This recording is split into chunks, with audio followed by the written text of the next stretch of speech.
Oke, assalamualaikum warahmatullahi wabarakatuh. Oke, siang hari ini kita akan belajar tentang cara mendaftarkan toko online kita pada Google Console agar mudah ditemukan oleh pembeli. Ya, yang pertama harus kita lakukan adalah kita buka dulu Google Console melalui browser. Ya, di sini bisa kita ketikkan Google Console, kemudian kita enter. Setelah itu kita klik yang bagian paling atas sendiri atau yang ada tulisannya search.google.com.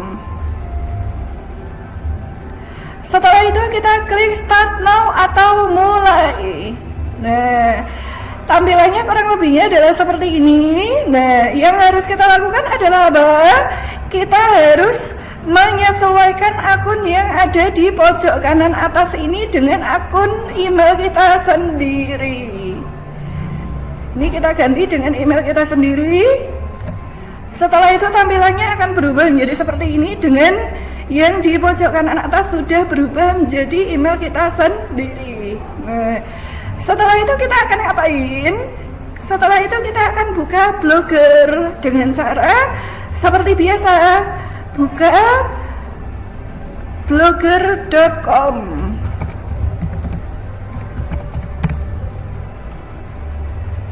Setelah itu kita sign in atau masuk. Nah, setelah itu kita akan masuk atau sign in sebagai email kita sendiri. Nah, kurang lebihnya akan ada tampilan seperti ini. Yang harus kita lakukan adalah di bagian sidebar sebelah kiri ini kursornya kita arahkan ke bagian yang paling bawah sendiri. Kemudian kita klik view blog atau lihat blog. Nah, setelah itu kita akan diberikan tampilan dari blog kita, kurang lebihnya adalah seperti ini. Ya, kuncinya adalah jangan lupa kamu harus rajin posting. Minimal dalam 1 minggu itu idealnya adalah bikin 3 artikel. Syukur-syukur kamu bisa bikin artikel setiap hari, minimal 1 artikel per hari, itu lebih bagus.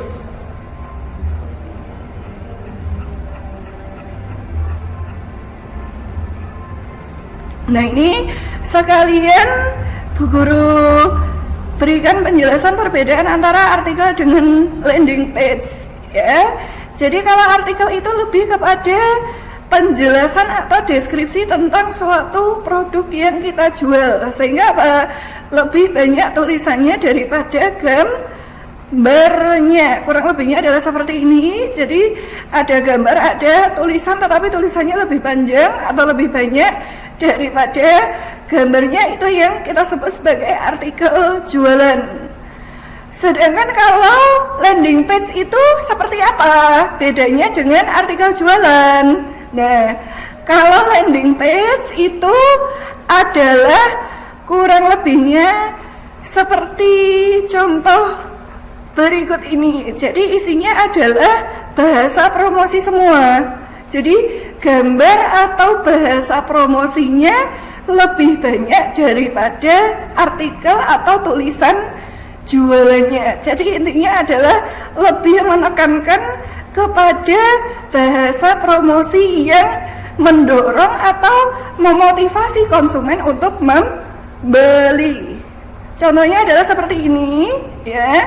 Jadi komponen-komponennya kurang lebih adalah ada judul, kemudian ada call to action atau nomor handphone yang bisa dihubungi ketika konsumen itu akan bertanya-tanya atau akan membeli suatu barang atau jasa ya. Jadi call to actionnya ada bisa di bagian paling atas sendiri, bisa di bagian tengah dan juga bisa di bagian paling belakang sendiri. Nah, di sini kan bahasanya promosi semua. Misalnya ini promo terbatas. Jadi intinya adalah kita menekankan kepada konsumen bahwa sekarang sedang promo dan sebentar lagi promonya akan habis, sehingga konsumen semakin terdorong untuk membeli. Kemudian ada unsur foto produk atau gambarnya juga. Kemudian ada unsur bahasa promosinya juga. Nah, di sini kan isinya semuanya bahasa promosi. Tidak ada artikel jualannya, semuanya langsung mengarah kepada bahasa promosi. Nah, segera dapatkan sebelum promo berakhir. Di sini ada cara mendapatkannya. Kemudian ada kenapa alasan pembeli atau pelanggan itu harus membeli barang yang kita jual. Kemudian ada juga testimoni atau komentar positif pelanggan yang sebelumnya sudah pernah mencoba produk. Di sini ada beberapa testimoni dan juga ada sampel pengiriman ketika pelanggan itu berada di luar kota dari tempat kita jualan. Kalau seperti ini kan pelanggan akan semakin terdorong untuk melakukan kegiatan atau keputusan pembelian. Nah, ini ada deskripsi produk, ada khasiat atau manfaat dari produk itu sendiri, kemudian ada aturan pemakaian, kemudian ada komposisi atau fitur dari suatu produk dan sebagainya, sehingga semua itu akan semakin mendorong pelanggan untuk melakukan keputusan pembelian. Jadi sampai di sini anak-anak sudah paham insya Allah ya tentang bedanya antara artikel jualan dengan landing page atau halaman yang digunakan untuk mendarat setelah konsumen itu mengeklik call to action atau nomor handphone dari customer service dari produk yang kita jual. Nah, sekarang kita kembali lagi ke Google Console. Tadi kita sudah membuka blog kita masing-masing dan URL yang ada di sebelah atas sendiri itu kita klik. Setelah itu kita Ctrl C atau kita copy. Setelah kita copy, kemudian kita masukkan ke Google Console di bagian kolom sebelah sini. Kita Ctrl V atau kita paste. Setelah itu bisa kita continue atau kita proses. Setelah kita proses, karena propertinya sudah sesuai dengan email kita sendiri, artinya konfirmasi kepemilikan atau ownership auto verified itu artinya kepemilikan itu sudah terverifikasi. Artinya kita tidak sedang membuka toko online atau akun milik orang lain. Nah, beda ketika misalnya sebelah pojok kanan atas ini masih merupakan emailnya orang lain, biasanya di sini nanti akan terjadi kendala karena kepemilikan itu belum bisa langsung terkonfirmasi. Biasanya ada tahapan-tahapan yang harus dilakukan terlebih dahulu. Nah, karena di sini sudah terkonfirmasi, kita bisa klik go to property. Kita harus pastikan di pojok kiri atas sudah akun blogger kita sendiri dan di sebelah pojok kanan atas sudah akun email kita sendiri. Setelah itu, pada video tutorial yang sebelumnya Bu Guru yang pernah Bu Guru jelaskan melalui video tutorial itu, kita sudah pernah belajar tentang URL inspection. Jadi di Google Console ini kita hanya melakukan sebanyak 2 aktivitas untuk memperkenalkan toko online kita kepada pelanggan melalui Google, sehingga ketika pelanggan mencari dengan kata kunci pada Google itu, Google akan lebih mudah mengarahkan yang dicari pelanggan itu ke toko kita sendiri. Nah, cara memperkenalkannya melalui Google Console bagaimana? Ada dua aktivitas. Yang pertama adalah URL inspection atau inspeksi URL, itu bahasa Indonesianya. Kita klik, terus di bagian paling atas sendiri kita bisa buka dari salah satu artikel kita yang ada di dashboard, itu paling atas sendiri ini. Misalnya cara untuk membuka adalah ini, dengan tanda mata yang ada di sebelah kanan nomor 2 ya. Jadi ada tulisan view, itu adalah untuk melihat artikel. Kalau gambar sampah ini adalah untuk menghapus postingan atau menghapus artikel. Sedangkan gambar panah kemudian ada panah kecilnya ke arah bawah, itu adalah mengembalikan artikel ke dalam draft, sehingga tujuannya supaya draftnya itu kalau ada yang masih salah atau yang masih kepengen diedit atau direvisi itu masih bisa. Jadi artinya artikel yang sudah terlanjur diposting itu pun masih bisa dikembalikan menjadi draft lagi, kemudian baru diposting lagi setelah dilakukan pengeditan atau revisi. Nah, dalam hal ini kita akan klik yang tanda mata untuk melihat salah satu artikel jualan kita. Nah, ini adalah salah satu artikel jualan kita. Setelah itu kita klik yang bagian paling atas sendiri, atau kalau yang sebelumnya tadi yang belakangnya .blogspot.com itu adalah domainnya atau cara-caranya adalah rumahnya. Tetapi kalau yang URL untuk setiap artikel itu disebut dengan subdomain, atau ibaratnya adalah bagian-bagian yang ada di dalam rumah, misalnya ada kamar dan sebagainya ya. Jadi kita klik di bagian subdomainnya. Kalau yang di depan tadi kita klik bagian domainnya. Kalau untuk mengisi yang URL inspection kita klik yang bagian subdomainnya atau setiap artikel. Kita klik kanan, kita blok, klik satu kali nanti terblok otomatis. Klik kanan, copy, masukkan lagi ke Google Console. Setelah kita Ctrl V atau kita paste, setelah itu kita enter. Nah, di sini akan terjadi pengindeksan yang dilakukan oleh Google. Berhubung di sini tulisannya masih URL is not on Google, artinya bahwa toko online kita itu belum ditemukan di Google. Maka yang harus kita lakukan adalah meminta Google untuk mengindeks toko online kita dengan cara kita klik request indexing atau minta diindeks. Maka akan muncul seperti ini, testing atau proses pengindeksan. Kita tunggu saja.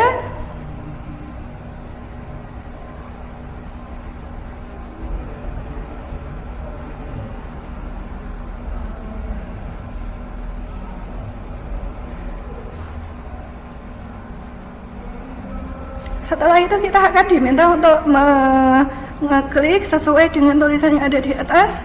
Ini yang diminta adalah gambar traktor.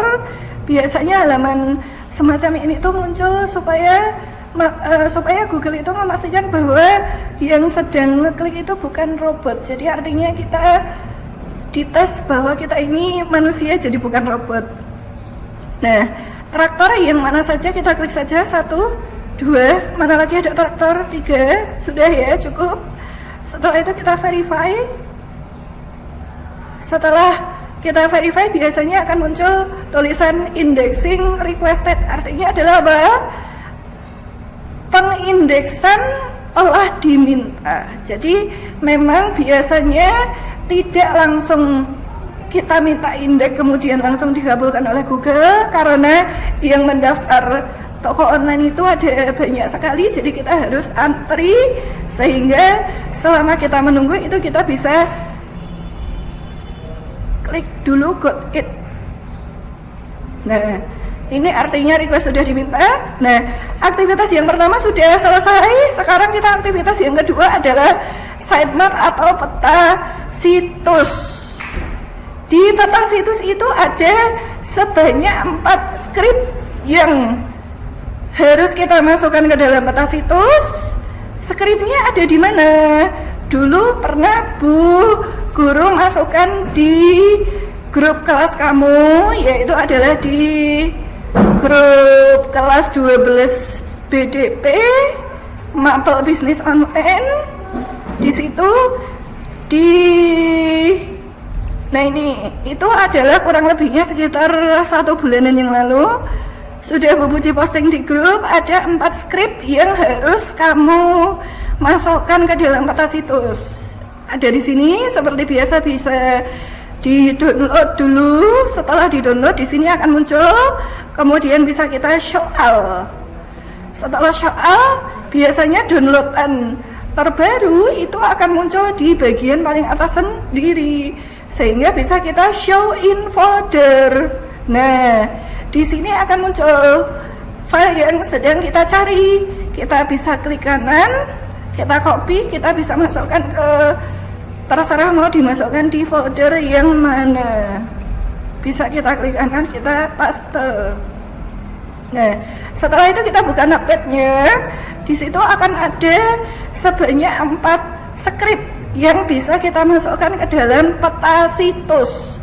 Yang pertama adalah ini, sitemap.xml. Kita seperti biasa kita copy.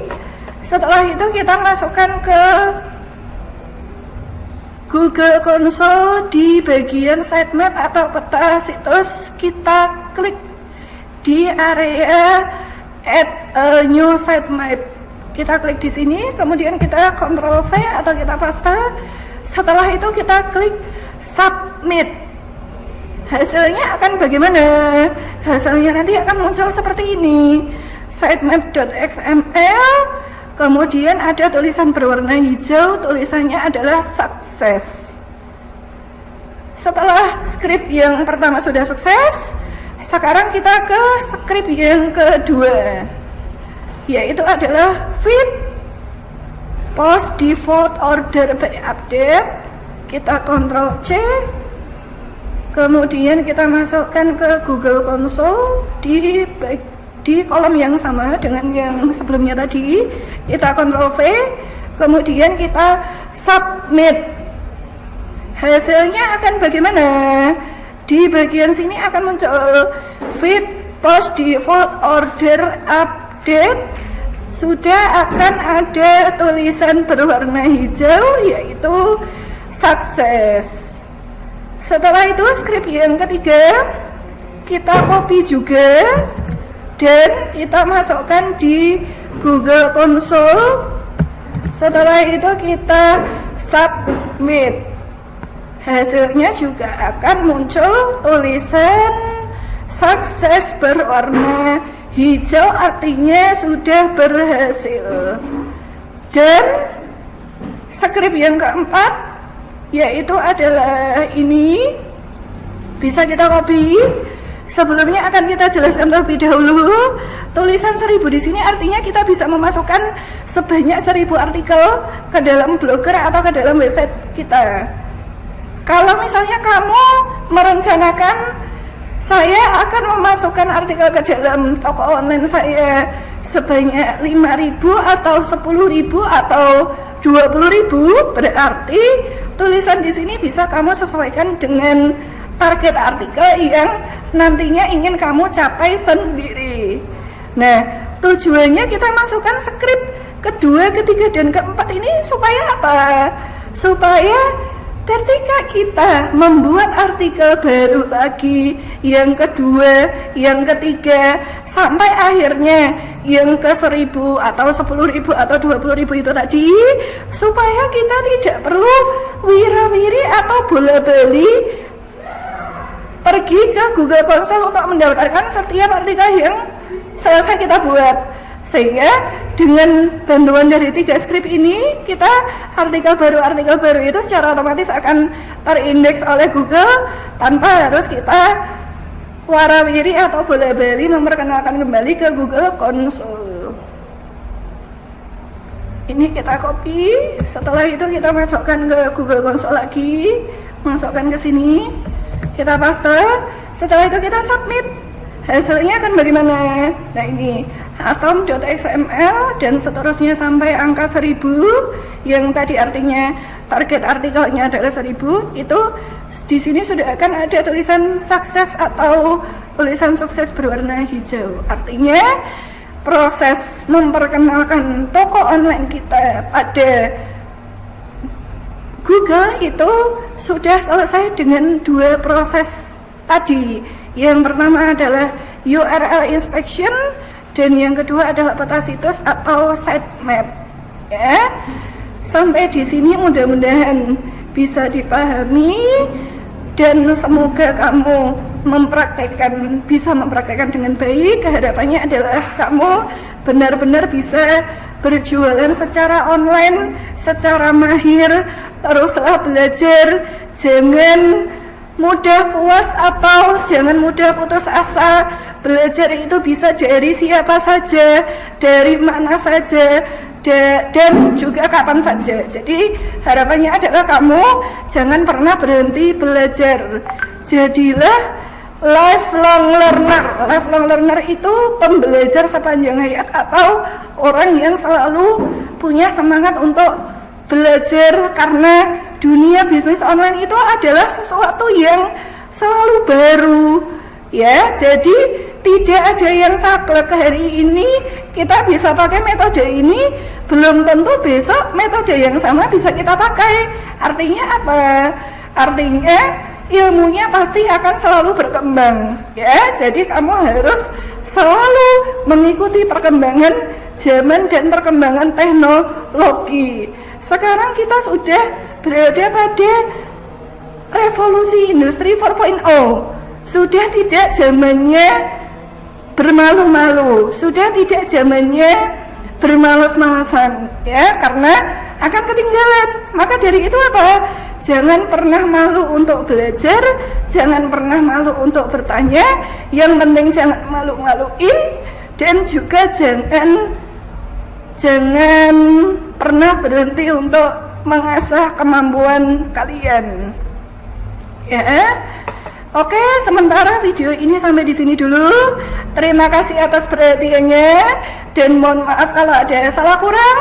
Buah manis, buah duku lebih manis buah Aceh. Kalau ada salah sama situ, lebih baik maafin aja. Billahi taufiq wal hidayah. Wassalamualaikum warahmatullahi wabarakatuh.